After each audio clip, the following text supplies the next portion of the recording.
Welcome to the 5D model of cultural values. This model is unique because it is based on the work of a Dutch sociologist named Dr. Geert Hofstede, and largely based on his book, Cultures and Organizations, Software of the Mind. Dr. Hofstede's model was also chosen as the basic starting point for value research that was done as part of the Globe studies. It also has an iPhone app called Culture GPS. While the app doesn't get many updates from developers, it is still really useful and even has a free version. So I'll go over that app as I review this system. As you might have guessed, there are 5 dimensions, or value spectrums, in the 5D model. They are power distance index, individualism, masculinity, which I sometimes wish he hadn't used that name, uncertainty avoidance index, and lastly, long-term orientation. I tried to show the relationship between 3 of our value systems in this super wordy chart.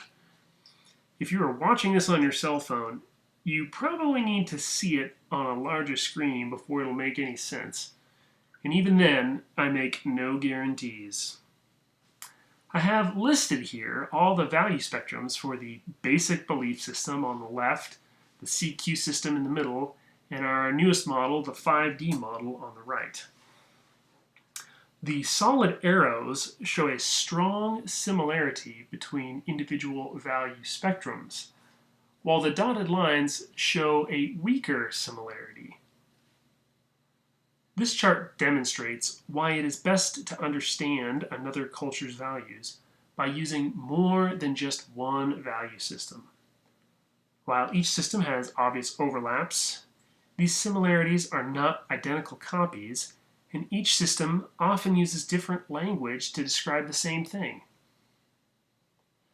For the 5D model, all the value spectrums, besides this one right here, next to the red arrow, are so similar to those covered in the CQ system that I'm not even going to go over them in this video.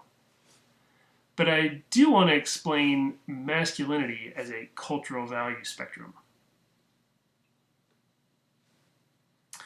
The so-called masculinity dimension might be better represented as the masculine versus feminine spectrum. While I'm critical of the name, we can set that aside. The dimension is about more than Western societal gender roles. A high masculinity orientation in a culture indicates that the dominant values are achievement and success. This side of the spectrum represents a preference in society for heroism, assertiveness, and material reward for success. Highly masculine societies are more competitive.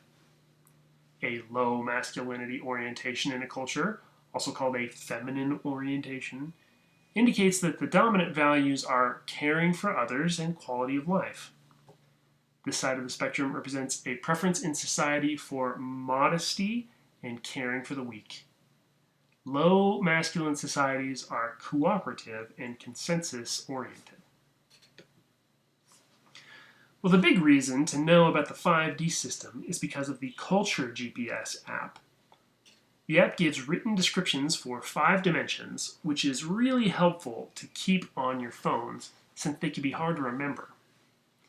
Using the app, you can take a personal assessment of your own values based on the 5D model, which is great because it's also free. But the coolest part is that the app keeps base research from 98 different countries and allows you to compare the profiles of individual countries to each other. Even more, you can compare your own 5D assessment to the research collected from each individual country. So the image on the left is the 5D profile of the US majority culture compared to that of Mexico. And the image on the right is my own 5D profile compared to that of the country of Venezuela. The 5 dimensions are abbreviated at the bottom below the columns. In the app, you can click on each one to get a description of that dimension or value spectrum. The scores are from 1 to 100, with the larger scores representing the higher side of the spectrum, such as the high power distance orientation, a higher individual orientation, and a higher uncertainty avoidance. In both of these cases, not enough research was collected to report on the long-term orientation of a few countries, in this instance Mexico and Venezuela, which does happen occasionally in the app, but when the research is present, the effect is still pretty cool. If you want to drill down even more, the app gives basic recommendations for how to interact with someone from another culture based on each dimension, or again, each value spectrum. You can even look at recommendations in 5 different categories that have clearly been developed with the business world in mind. In addition to the general category, there are categories for managers, employees, teams, and customers. Tapping the box on the bottom of the screen brings up recommendations for each category. The image on the left compares the relative power distance of the majority culture in the US to that of Mexico and gives general category recommendations. The image on the right compares the relative individualism of the majority culture in the US to that of Mexico and gives recommendations for working on a virtual team.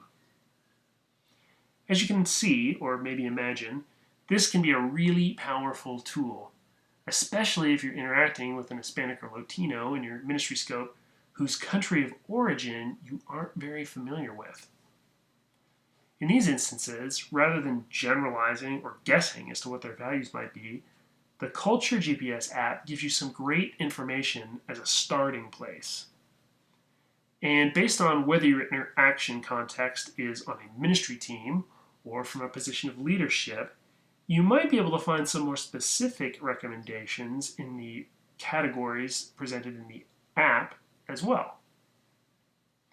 I have to say, I've used this app many times when I knew I was going to interact with an Hispanic or Latino from a country that I was less familiar with. It is especially useful if you know whether the person is also a first or second generation immigrant, since this often indicates how their values might have changed in one direction or in the direction of US majority culture. As with all the others, the 5D model has strengths and weaknesses. Despite my criticism of the language choice for the masculinity index, the model actually might be the best one we've looked at in terms of presenting value spectrums, or dimensions, that are exhaustive and non-overlapping. While I can't say this for certain, I'm pretty sure that the Culture GPS app is also still available on Android. It is such a handy tool, especially when you are first starting out in a contextualized ministry. If a particular value spectrum, or dimension in this case, is difficult for you to grasp, the ability to pull out your phone and think about it from anywhere is fabulous. And of course, the ability to get immediate recommendations in multiple categories is priceless, especially when a situation comes up quicker than you can talk to a coach about it. In terms of weaknesses, I don't like to spend $25 if I can avoid it, and that's expensive for an app, especially when it doesn't get a lot of attention from developers. But that is the cost for the professional edition of the Culture GPS app. The research that the app is based on is getting to be a little bit dated, and unlike the CQ Center research, it is not ongoing. The app is also clearly targeted at the international business market. So while it's not built for either a Christian audience or a contextualized ministry setting per se, the recommendations in the app are still pretty helpful, so please don't dismiss it for this reason.